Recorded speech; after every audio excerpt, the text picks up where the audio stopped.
Congratulations po at salamat po sa ating mga Pilipinong manggagawa, lalong-lalo na yung mga nasa BPO, yung mga nurses at saka yung ating mga marino o yung ating mga seafarers. Kasi po kayo po ang pangunahing dahilan kung bakit napunta tayo at napadpad tayo sa upper middle income group katulad po ng Sri Lanka at ng Vietnam.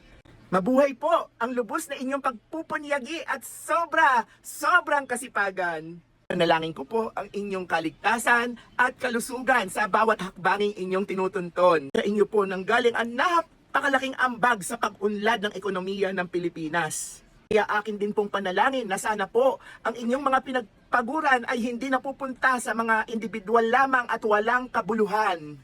Dahil po sa ating kalagayan ngayon bilang upper middle income na bansa, ang kulang na lang po talaga ay isang gobyernong tapat sa panunungkulan at ginagamit ng tama at wasto ang pondo para sa ikauunlad ng ating mga kababayan. At hindi sa sarili nilang kapakanan, lalong-lalo na sa pamumulitika at gastusin sa pagtugis ng kanilang mga kalaban.